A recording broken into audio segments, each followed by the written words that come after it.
what we're talking about is the case of Kevin Isom. He is charged with killing his wife and two stepchildren, Michael Moore and Ciandria Cole, and his wife Cassandra in Gary's Miller Beach in 2007.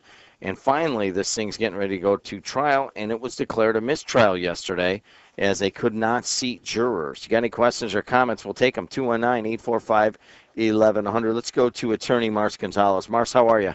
Gentlemen, how are you guys doing? Good. What's going on?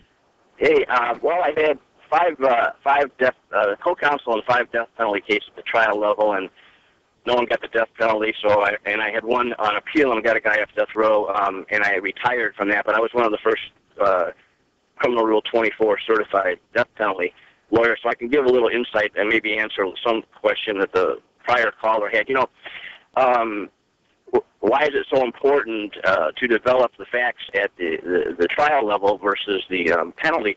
Well, that's when you're setting up your argument, because what happens is the jury has to weigh the aggravators against the mitigators and determine, whether death is appropriate. And so in many cases where it appears that the evidence is clearly overwhelming as to guilt, you are attempting to, plant the seeds to the jury about this person's his abuse or his background, whatever the mitigators, his mental illness that you're going to use at the next phase. So that's one thing. The second thing is, in this particular case, the interesting thing that Judge Stefaniak did, and I think rightly so, is that he allowed the unique individual voir dire of each juror, one at a time, which is almost unheard of. It's something that we're all taught when we defend these cases to move and try to get, and he allowed that. So that's what takes a great deal of time. And the second thing that... Wait a second. Explain that again. What are you talking about?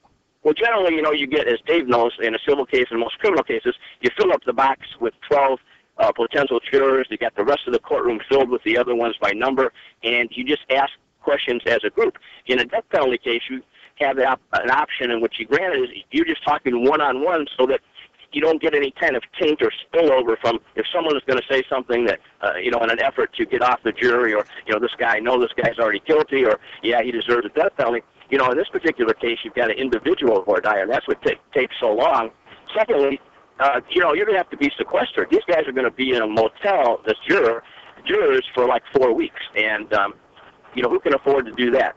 And then the final thing is they talk about what is the cost. Well, when you do death penalty work, and one of the reasons I simply can't afford to do it anymore is you get paid the whopping sum of, and I know it's a lot of people, it sounds like a lot of money, but you basically get about $107 an hour, which means that for all the time that you have been working towards this trial, plus all the time that you're going to be involved with the trial, you really have to close down your practice. And so you are attempting to pay your staff and your salaries, everybody, and your expenses based on that amount of money. And then if you break down the $107, let's say you lose, and the guy gets, Dave was talking about appeals and habeas, you're going to be questioned at least 3 different levels down the road as to your effectiveness. You're going to be challenged as to the work that you did, and you don't get paid. So 7 or 8 years later, as you're going into federal court under a subpoena all day long to answer questions, you're sitting there, and pretty soon you've made negative dollars defending this case.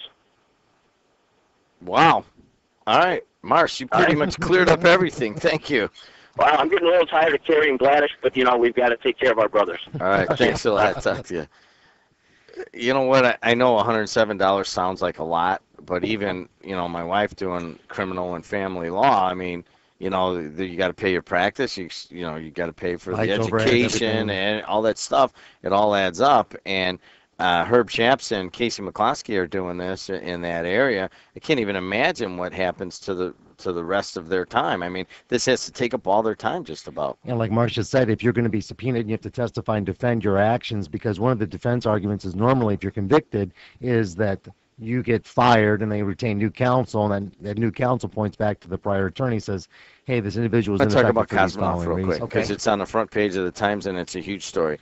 The issue is, in a very sad situation, Brittany Mukes was killed along 93rd Avenue, along with Dave Merchek and a couple of other people that work with the Lake County Sheriff's Corrections Officer, and you used to work in that building, and you know how tight everybody is. Sure, absolutely. Horrible situation. Well, evidently this guy comes forward, he turns himself in. I don't think he's made any statements, so let's make sure we're all and the Chicago media jumped to big conclusions yesterday. and they were all out at the Lake County Government Center. My wife's like, "Aren't you coming out there?" I go, "He's not pleading guilty. I don't care what happens." And no, he didn't plead guilty, and they basically got it wrong. But the chronology of events is kind of odd.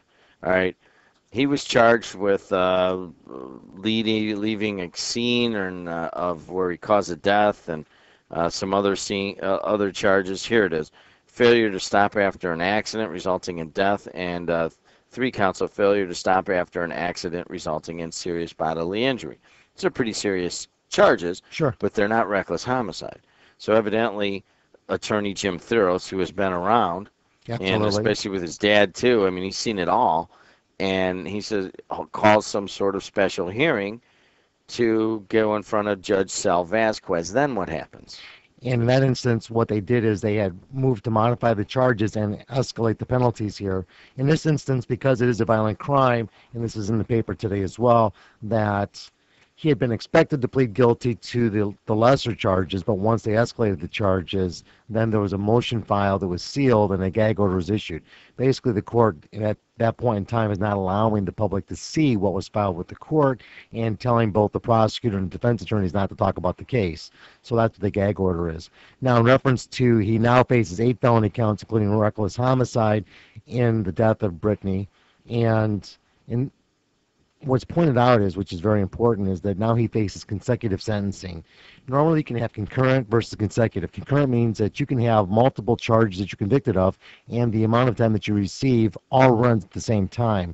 However, in the more serious type situations, the court, in its discretion, can make you serve consecutive sentences, meaning if you get 3 5-year convictions, where you're serving 5 years at a time, they could say, okay, after you serve your first 5 years, you're going to serve another 5 years and another 5 years.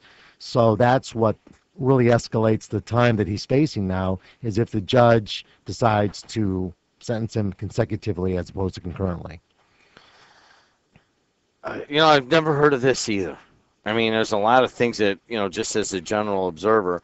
So, I mean, did the sheriff's department come up with these charges to Well, the block him from the going sheriff's to department court? doesn't. The sheriff's department does not determine what charges. They're gonna present the evidence to the prosecutor. The prosecutor decides what's going to be charged.